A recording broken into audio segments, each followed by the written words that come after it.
Studio tried to convince Ridley that he should shoot this in Eastern Europe. And he said, how do you feel about that? And I said, making Robin Hood, we have to make it in England. It'll make a fine pincushion! King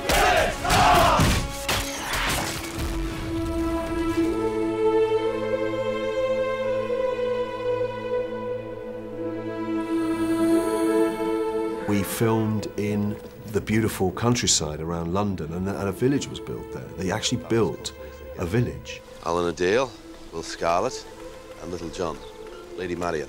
They planted crops, and because the film was delayed by a year, those crops were then harvested.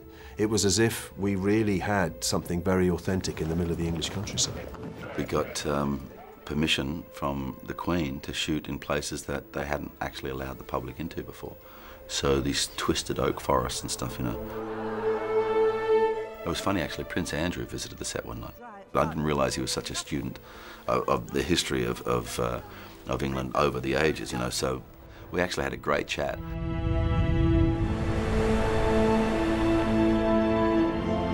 The great thing about Britain for me, being an Antipodean, you know, Englishman, is the bounty that this small island can continue to give up. The way the leaves come out here, you know, where the winter seems to have, like, you know, pushed everything down, and then suddenly everything's back again with a vengeance.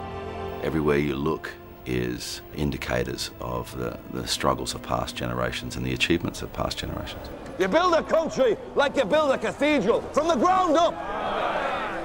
Empower every man. Myths and legends have existed since 850 AD. I think there was a Robin the Beheader.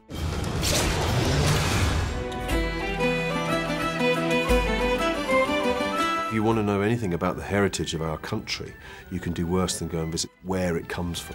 The spirit lives on in the ancient oak trees of Sherwood Forest, and the spirit lives on here and here, in our hearts and our minds. We have the exhibitions here in Sherwood Forest and also the one at Nottingham Castle. All these costumes that you see in here were worn on the film. This film is not Men in Tights, and it is a very raw and gritty film, and it is very closely related to historical fact. That is going to be a fascinating exhibition. I went in for more costume fittings on this than I think any other film. The attention to detail is something that Ridley demands as a filmmaker. I said to the sword maker, I said, opal is like this, you know, it's a modern stone, it's not ancient, and he just said, little do you know. It's great to see the actual costumes, which is really rare to see. It will bring people from all over the world to our fantastic city.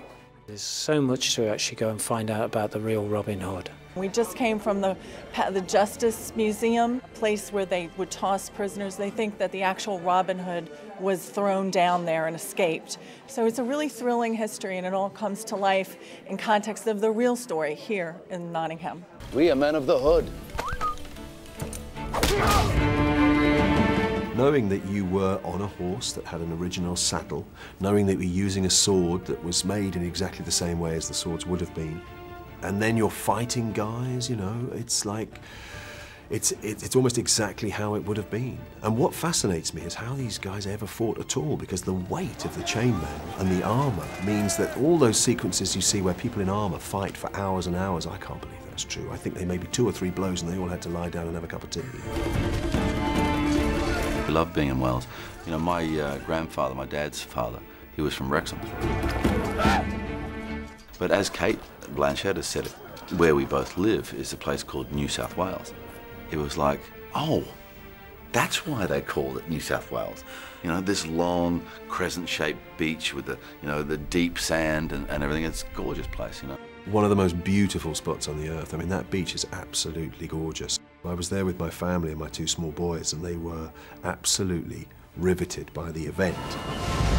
We have 800 cast, 1,500 cast and crew, 130 horses, 80-something trucks, 40 ATVs. 15 cameras, a helicopter. It was a massive undertaking. Beautiful hot days, guys had their chainmail offline in the sun. Surrounding towns we visited were always very hospitable. You find some incredible sort of tea shops and people to chat with.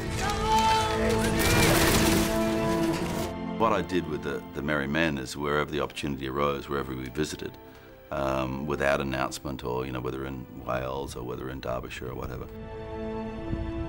we would just go and sit quietly in the corner of a pub somewhere until we felt the temperature of the room was right, and then put on a bit of a show. Well played.